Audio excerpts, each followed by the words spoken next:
Thank you, Sarah, for the invitation to join you and the leaders of our nation's flight attendant unions in Atlanta today. Unfortunately, due to intelligence briefings and votes in Washington, I'm unable to join you. As chairman of the House Aviation Subcommittee, I want to take this opportunity to reaffirm my strong support of you and your membership's efforts 35,000 feet in the air and here on the ground in Washington to ensure safety in our skies and fairness for flight attendants across the country.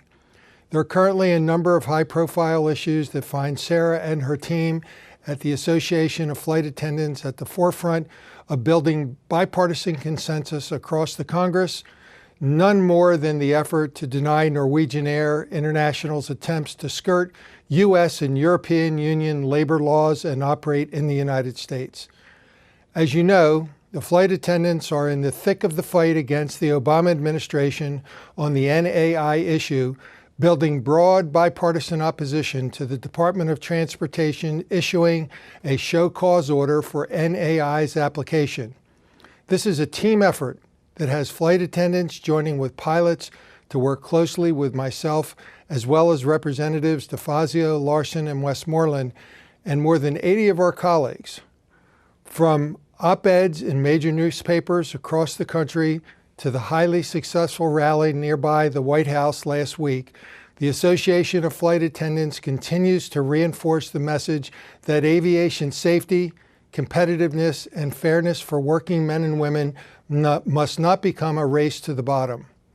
I share this assessment and will continue to be a strong voice against NAI's entry into the United States, given their unwillingness to participate fairly in the marketplace. Similarly, I want to applaud flight attendants across the U.S. aviation system for their proactive efforts to combat human trafficking. On the front lines against this illegal multi-billion-dollar industry, flight attendants have been aggressive in identifying and assisting children and individuals who they suspect of being moved across international borders. The Blue Lightning Initiative has only strengthened the cooperation and coordination between the United States Department of Homeland Security and flight attendants, resulting in smuggling routes disrupted and lives saved. I was pleased to be able to secure language in the House FAA Reauthorization Act, which continues to promote necessary training procedures to identify and report human trafficking.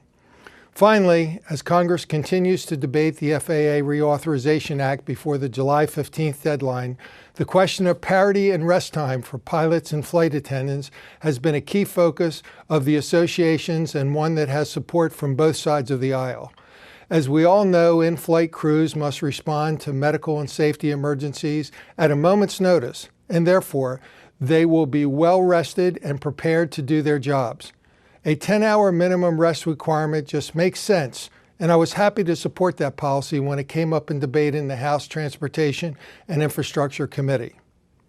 Let me conclude by saying how tremendously beneficial it has been to have such a strong partnership with Sarah, Deb, Kevin, and their entire teams on these issues and countless others throughout the years.